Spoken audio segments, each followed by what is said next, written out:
menjadi jutaan kepingan. Prambanan telah menjadi puing. Upaya pemugaran baru dimulai secara serius lebih dari 100 tahun kemudian. Pada tahun 1885,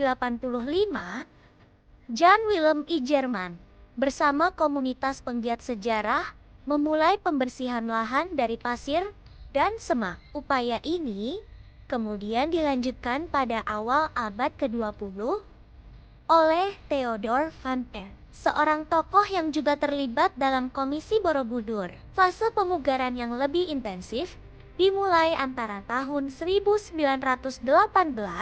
hingga ke 1930.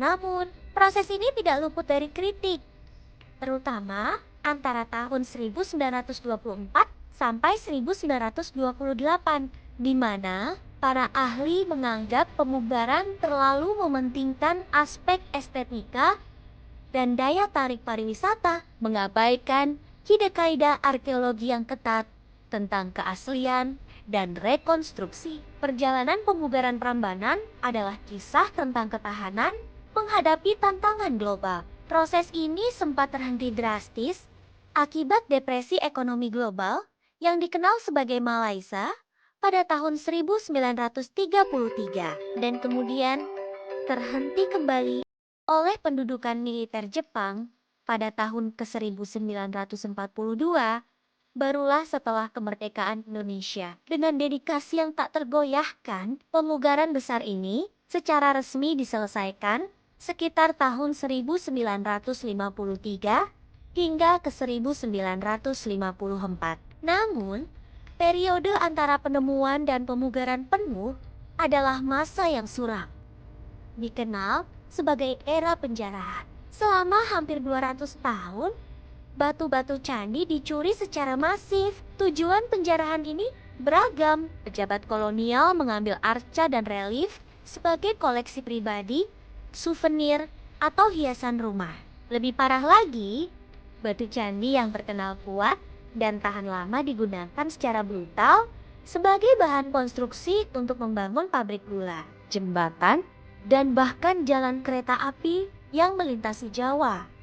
Batu-batu tertentu atau bahkan artefak yang dianggap memiliki kekuatan dicuri oleh praktisi supranatural untuk dijadikan jimat, pesugihan, atau benda pusaka, memperkuat narasi mistis di seputar kompleks ini. Penelitian dan ekskavasi juga mengungkap anomali yang mengejutkan. Selama proses pemugaran, ditemukan banyak kerangka manusia dan hewan di area candi. Temuan ini memicu spekulasi serius mengenai praktik aliran Tantrayana Bhairawa, sebuah sekte yang dikenal menggunakan tumbal darah, baik manusia maupun hewan, sebagai bagian dari ritual ekstrem untuk mencapai kesempurnaan spiritual. Selain itu, di bawah ruang utama Candi Siwa ditemukan peripih atau kotak persembahan yang berisi tulang hewan, biji-bijian, dan lempengan emas, menandakan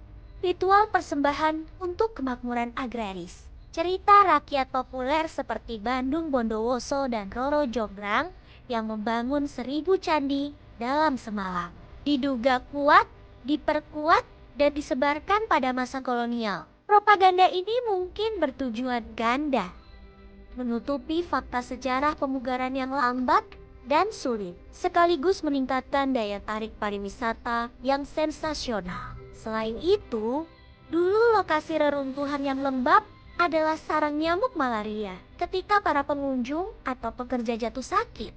Hal ini sering diinterpretasikan secara mistis sebagai kesambet atau gangguan jin, menjauhkan orang dari penyelidikan rasional. Bahkan, para pekerja restorasi, baik Belanda maupun lokal, sering melaporkan pengalaman ganjil, mimpi aneh, kesurupan, atau sakit mendadak selama proses pemugaran, memperkuat aura angker Prambanan. Pada akhirnya, Prambanan tidak hanya menyimpan reruntuhan dan sejarah yang gelap. Ia adalah situs suci yang memancarkan energi spiritual besar, berpusat pada konsep Trimurti. Bahkan hingga hari ini, banyak yang meyakini Prambanan menyimpan rahasia metafisika, dianggap sebagai gerbang antar dimensi, di mana resonansi energi diyakini meningkat pada waktu-waktu tertentu, seperti malam satu Suro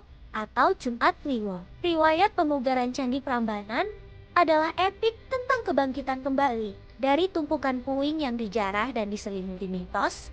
Ia dipulihkan menjadi simbol keagungan Hindu di Indonesia. Kisahnya mengajarkan kita bahwa di balik setiap batu yang berdiri tegak terukir perjuangan, misteri, dan rahasia yang menunggu untuk diungkap.